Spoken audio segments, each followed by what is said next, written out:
ఈ తూరు కూడా ఆయనే బీహార్ ముఖ్యమంత్రిగా మరోసారి నితీష్ కుమార్ ప్రమాణ స్వీకారం చేయబోతున్నారు. దానికి సంబంధించిన బిగ్ బ్రేకింగ్ న్యూస్ చూస్తున్నారు. 10వ ముఖ్యమంత్రి కుర్చీపై నితీష్ కుమార్ కూర్చోబోతున్నారా?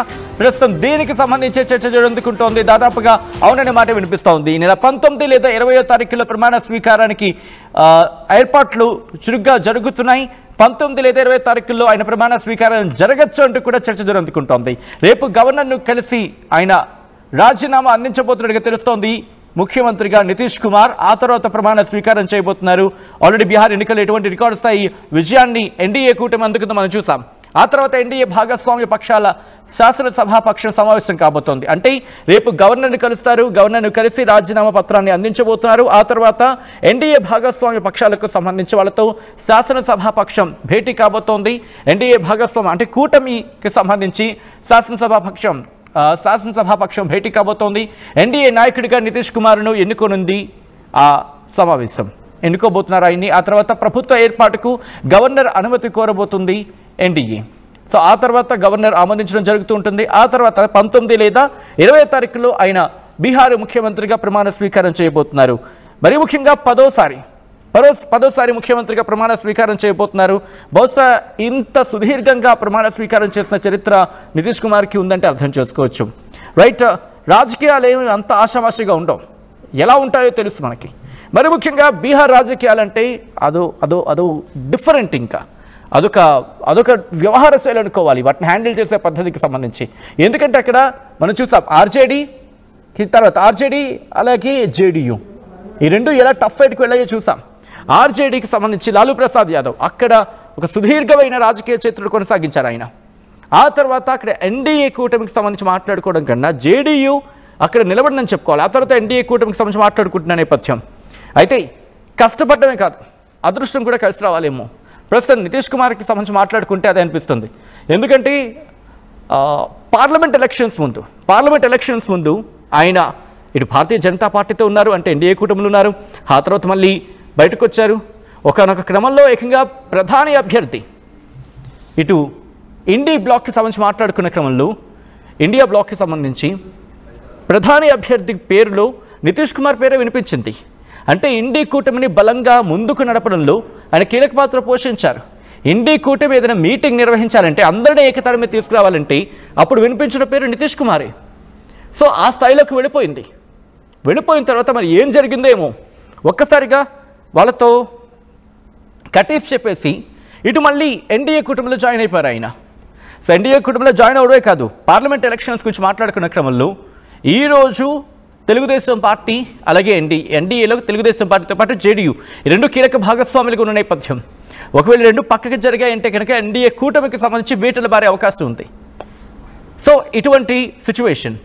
బట్ అటువంటి జేడీయూ ఇటు బీహార్లో జరిగిన బీహార్ అసెంబ్లీ ఎలక్షన్స్లో ఎన్డీఏ కూటమితో వెళ్ళింది. ఇంకా చెప్పాలంటే ఎన్డీఏ కూటమిలో భారతీయ జనతా పార్టీ జేడీయూ కన్నా ఎక్కువ సీట్లను సాధించింది. అయినప్పటికీ 10వ ముఖ్యమంత్రిగా నితీష్ కుమారే అక్కడ ప్రమాణ స్వీకారం చేయబోతున్నారు. అనేకమైన కారణాలు ఉన్నాయి. ఆ రోజు కొంతమంది కేంద్ర మంత్రులు కూడా మీడియాతో మాట్లాడుతూ అంతవరకు ఎప్పుడు క్లారిటీ ఇవ్వలేదు. ఎన్డీఏ కూటమి ఇంట్రెస్టింగ్గా మాట్లాడుకుంటే అంతవరకు ఎక్కడ క్లారిటీ ఇవ్వలేదు. మీ ముఖ్యమంత్రి అభ్యర్థి ఎవరంటే కనుక మేము నితీష్ కుమార్ నాయకత్వంలో వెళ్తా ఉన్నారు తప్ప మా ముఖ్యమంత్రి అభ్యర్థి నితీష్ కుమార్ అని ఎక్కడా చెప్పలేదు. బట్ ఇంట్రెస్టింగ్ డెవలప్మెంట్ కింద చెప్పుకోవాలి. అసలు ఏం జరిగింది, ఎటువంటి ఈక్వేషన్స్, ఎటువంటి క్యాలిక్యులేషన్స్, ఎటువంటి పర్మిటేషన్స్, ఎటువంటి కాంబినేషన్స్ మ్యాచ్ అయ్యే డీటెయిల్గా మాట్లాడుకునే ప్రయత్నం చేద్దాం. మా ప్రతినిధి నవీన్ అప్డేట్స్ అందించేందుకు సిద్ధంగా ఉన్నారు ఫోన్ లైన్లో. నవీన్, ఎలా చూడాలి? ఇటు ఎన్డీఏ కూటమిలో భారతీయ జనతా పార్టీ జేడీయూ కన్నా ఎక్కువ సీట్లే సాధించింది. అయినప్పటికీ ఇటు నితీష్ కుమార్నే ముఖ్యమంత్రి అభ్యర్థిగా నిల్చోబెట్ట వెనకాల కారణం ఏంటి? ఎన్నుకోవడం వెనకాల కారణం ఏమనుకోవాలి? ఎంచుకోవడానికి దాదాపుగా ఖరారైపోతున్న సిచ్యువేషన్ అని చెప్పుకోవచ్చు. సో ఈ క్రమంలో ఎన్డీఏ ఏమో ఆలోచించింది, జేడీయూ ఎటువంటి ఆలోచనలు ఉన్నాయి, భారతీయ జనతా పార్టీ ఎటువంటి వ్యూహంతో వెళ్తోంది బీహార్లో?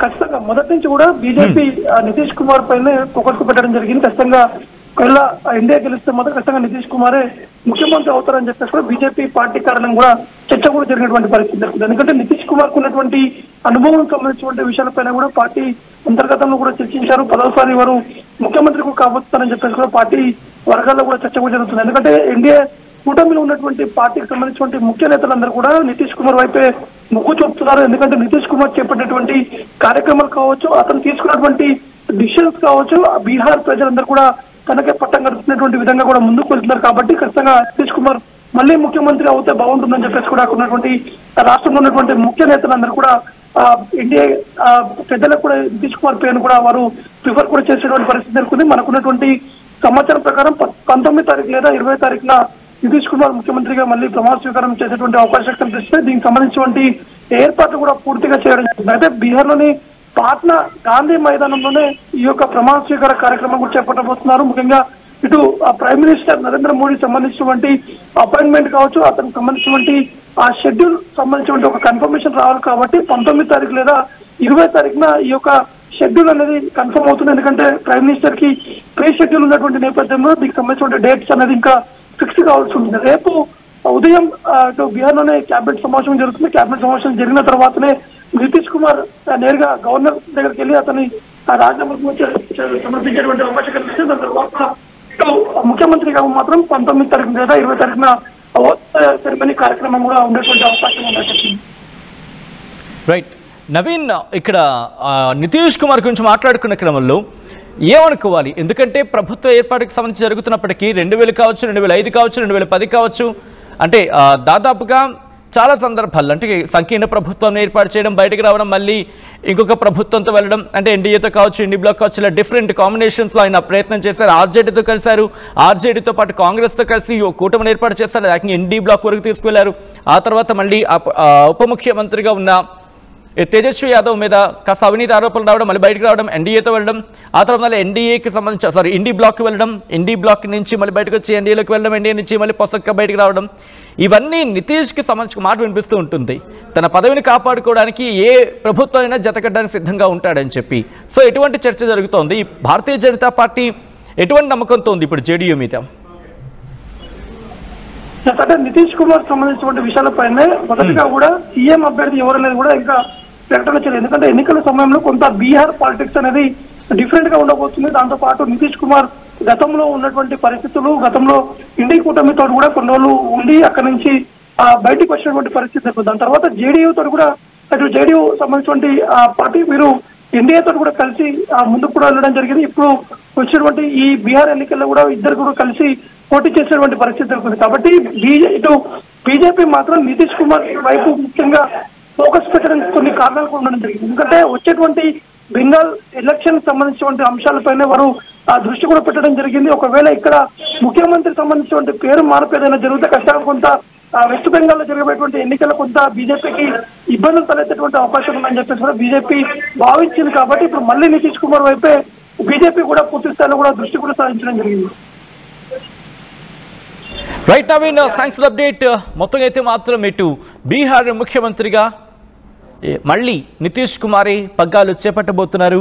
బీహార్ ముఖ్యమంత్రిగా 10వసారి ఆయన ప్రమాణ స్వీకారం చేయబోతున్నారా? ఒకసారి డీటెయిల్గా మాట్లాడుకునే ప్రయత్నం చేద్దాం. ఆయన హిస్టరీ గురించి ఒకసారి మాట్లాడుకునే ప్రయత్నం చేస్తే కనుక 2000 సంవత్సరంలో ఆయన తొలిసారి ముఖ్యమంత్రిగా ప్రమాణ స్వీకారం చేశారని చెప్పుకోవాలి. 2000 సంవత్సరం మార్చి 3 నుంచి మార్చిలో అనుకుంటా, అక్కడి నుంచి 2000 మళ్ళీ దాదాపు వారం రోజులు మాత్రం ఆయన ప్రభుత్వం ఉంది. కాస్త అస్థిరత ఏర్పడిన సిచ్యువేషన్లో ఆయన బయటకు వచ్చేసిన క్రమం. ఆ తర్వాత మళ్ళీ కేంద్ర మంత్రిగా పనిచేశారు, కేంద్ర కేబినెట్ మంత్రిగా పనిచేశారు, వ్యవసాయ శాఖ మంత్రిగా, రైల్వే శాఖ మంత్రిగా ఆయన ఆ పదవిని నిర్వర్తించిన సందర్భం. ఆ తర్వాత మళ్ళీ లోక్సభకే కంటిన్యూ అయ్యారు. ఆ లోక్సభలోనే అంటే పార్లమెంట్ గారి ఆయన ఉన్న సందర్భం. ఆ తర్వాత మళ్ళీ 2005 నవంబర్ నుంచి 2010 నవంబర్, 2005 నుంచి 2010 ఆ మధ్యకాలంలో బీహార్ 23వ ముఖ్యమంత్రిగా పనిచేశారు. ఆ తర్వాత మళ్ళీ 2010 నవంబర్ 26 నుంచి 2014 మే 17 బీహార్ ముఖ్యమంత్రిగా ఉన్నారు. సో ఈ క్రమంలోని ఆయన గురించి మాట్లాడుకున్న పరిస్థితుల్లో కాంగ్రెస్తో జతకట్టిన సందర్భం నుంచి, అంటే కాంగ్రెస్ కావచ్చు, ఆర్జేడీ కాంగ్రెస్ అలాగే జేడీయూ కలిసి కూటమిగా వెళ్ళాయి. ఆరోపణలు వచ్చిన తర్వాత మళ్ళీ ఎన్డీఏతో కలిశారు, ఎన్డీఏ నుంచి మళ్ళీ బయటకు వచ్చారు, మళ్ళీ ఇండి కూటమిలో జాయిన్ అయ్యారు, మళ్ళీ ఆ తర్వాత మళ్ళీ బయటకు వచ్చారు. సో ఇలా చాలాసార్లు మనకి దాని ఏమంటారు జంప్ కొట్టిన సందర్భం కింద మాట్లాడుకునే పరిస్థితి. 2015 ఫిబ్రవరి 22 నుంచి 2015 నవంబర్ 29 వరకు కూడా మళ్ళీ బీహార్ ముఖ్యమంత్రిగా చేశారు. చూడొచ్చు అక్కడ దాదాపుగా మళ్ళీ 2 నుంచి 11 అంటే దాదాపుగా 10 నెలలు అనుకోవాలి అక్కడ. అలాగే 2015 నవంబర్ 20 నుంచి 2017 జూలై 26 వరకు మళ్ళీ ముఖ్యమంత్రిగా పనిచేశారు. 2017 నుంచి 2020 మరొక 3 ఏళ్ళు ఇక్కడ. బీహార్ ముఖ్యమంత్రిగా మళ్ళీ ఆయన. ఆ తర్వాత 2020 నవంబర్ నుంచి 2022 ఆగస్టు 9 వరకు బీహార్ ముఖ్యమంత్రిగా మళ్ళీ పనిచేశారు. 2022 ఆగస్టు నుంచి 2024 వరకు మళ్ళీ బీహార్ ముఖ్యమంత్రిగా, 2024 నుంచి మొన్నటి వరకు కూడా, అంటే రేపు రాజీనామా చేయబోతున్నారు కాబట్టి ఇది కంటిన్యూటీలో మళ్ళీ ఆయన ఎలక్షన్స్ గెలిచిన నేపథ్యంలో మళ్ళీ ముఖ్యమంత్రిగా పదవిని అలంకరించబోతున్నారని చెప్పుకోవాలి. సో ఈ నేపథ్యంలో బీహార్ ముఖ్యమంత్రిగా నితీష్ కుమార్ పగ్గాలు చేపట్టబోతున్నారు. ఇప్పటికీ దానికి సంబంధించి ఏర్పాట్లు చురుగ్గా జరుగుతున్నాయి. 10వ ముఖ్యమంత్రిగా నితీష్ కుమార్ ప్రమాణ స్వీకారానికి సంబంధించి ఏర్పాట్లు చురుగ్గా జరుగుతున్నాయి. రాజకీయాలు బాగా తెలిసిన వ్యక్తులలో ఎటువంటి అతిశయోక్తి లేదు. ఎందుకంటే ఎప్పుడు ఎక్కడ ఎలా వ్యవహరించాలో ఇటు నితీష్ కుమార్కి తెలిసినందుగా రాజకీయాలు ఇంకెవరికైనా తెలుసా అనేది ప్రస్తుత సినారియోస్ గురించి మాట్లాడుకున్న క్రమంలో బీహార్ రాజకీయాలకు సంబంధించి. ఎందుకంటే మీరు చూడొచ్చు, ఎలక్షన్స్కి ముందు ఎలక్షన్స్లో కూడా ఎటువంటి మేనిఫెస్టో వెళ్ళాలి, ఎవరికి టికెట్ కేటాయించాలి, ఏ ప్రాంతానికి ఎవరికి టికెట్ కేటాయించాలి, ఇటు Bharatiya Janata party, remember Bharatiya Janata party కేంద్రంలో కీలకమైన స్థానంలో ఉందని చెప్పుకోవాలి. అటువంటి భారతీయ జనతా పార్టీతో కూటమిలో వెళ్తున్న సందర్భంలో ఎక్కడా తన స్థాయి తగ్గకుండా, అంటే 101 సీట్లు జేడీయూ కంటెస్ట్ చేసి అదే 101 స్థానాలకు సంబంధించి, అంటే సేమ్ స్థానాలు కాదు, 101 స్థానాలు జేడీయూ కంటెస్ట్ చేస్తే, అంటే నితీష్ కుమార్ పార్టీ కంటెస్ట్ చేస్తే అదే 101 స్థానాలు భారతీయ జనతా పార్టీ కూడా కంటెస్ట్ చేస్తుంది. ఇంకా ఆసక్తికరంగా 101 స్థానాల్లో భారతీయ జనతా పార్టీ అత్యధిక స్థానాలు సంపాదిస్తే, 2వ స్థానంలో ఇటు కూటమిలో ఉన్న జేడీయూ సాధించింది. అయినప్పటికీ కూడా ఇటు జేడీయూకి అధినేతగా ఉన్న నితీష్ కుమారే ప్రస్తుతం అక్కడ బీహార్ ముఖ్యమంత్రిగా ప్రమాణ స్వీకారం చేయబోతున్నారు. అఫ్కోర్స్ ఆ తర్వాత చిరాగ్ పాస్వాన్ ఉన్నారు. చిరాగ్ పాస్వాన్ కూడా ఒకప్పుడు కొద్ది రోజుల క్రితం ఆయన కూడా ముఖ్యమంత్రి రేసులో ఉన్నారని చెప్పుకొచ్చిన క్రమం మనం చూసాం. సామ్రాజ్ చౌదరి అక్కడ భారతీయ జనతా పార్టీకి సంబంధించిన కీలకమైన నేత, రాష్ట్ర అధ్యక్షులుగా చెప్తూ ఉంటారు. సో ఆ వ్యక్తి పేరు కూడా వినిపించింది. సో భారతీయ జనతా పార్టీ మొదలుకొని జేడీయూ కావచ్చు, ఆ తర్వాత ఎల్జేపీ, రామ్విలాస్ పాస్వాన్కి సంబంధించిన చిరాగ్ పాస్వాన్ పార్టీ. సో వీళ్ళందరూ కూడా ముఖ్యమంత్రి రేసులో ఉన్నప్పటికీ కూడా ఇటు నితీష్ కుమార్ని ఎన్డీఏ శాసనసభ పక్షం ముఖ్యమంత్రి అభ్యర్థిగా ఎన్నుకోబోతోంది. ఎన్నుకొని ఆయన ప్రమాణ స్వీకారం జరగనున్న పరిస్థితి. సో విజువల్స్ మీరు చూడడం జరుగుతుంది ఆర్టీవీ స్క్రీన్ మీద. ఈ పరిణామం బీహార్ ప్రజలకి ఎటువంటి కీలక మలుపు తీసుకెళ్లే అవకాశం ఉంది. ఎందుకంటే బీహార్ రిజల్ట్స్ గురించి మాట్లాడుకున్న క్రమంలో అదేం సాధారణమైన ఎన్నికలు కాదు, మాటల తూటాలు పేలాయి. ఏకంగా భారతదేశ వ్యాప్తంగా దాని ఇంపాక్ట్ మనకి కనిపించింది. ఇటు కాంగ్రెస్ ఎటువంటి క్యాంపెయిన్ చేపట్టిందో, కాంగ్రెస్ ఎటువంటి అంశాలను తెర మీదకి తీసుకొచ్చిందో మనం చూసాం.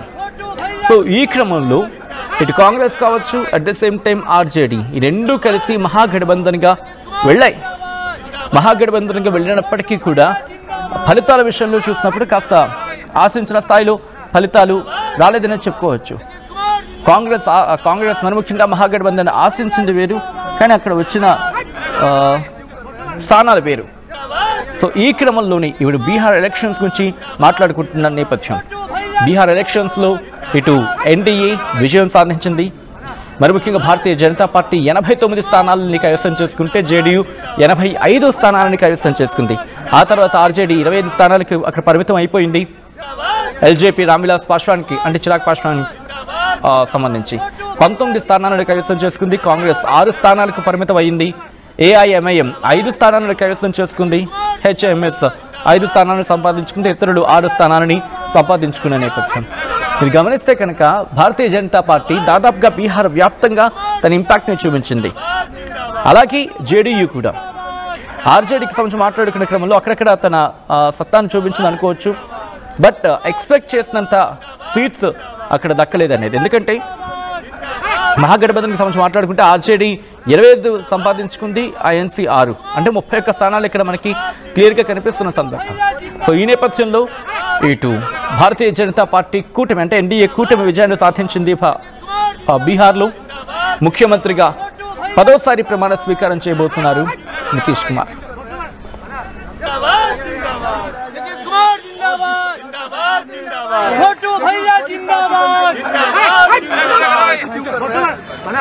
ఇల్లైనా ఫ్యాక్టరీ అయినా క్లినిక్ అయినా రూఫ్ ఉంటే safe. Truzon solar system install చేయండి. బిల్తో పాటు బీపీ తగ్గించండి. నువ్వు సూపర్ స్టార్ అయ్యా. Truzon solar power, super power. చరిత్ర సృష్టించినోడు ఇప్పుడు ఆ చరిత్రని తిరగరాయబోతున్నాడు. అబద్ధాల గోడల్ని బద్దలు కొట్టి నిజాలను రాగా మీ ముందుంచబోతున్నాడు. నిజమైన వార్తల కోసం వెంటనే డౌన్లోడ్ చేసుకోండి రా యాప్ని.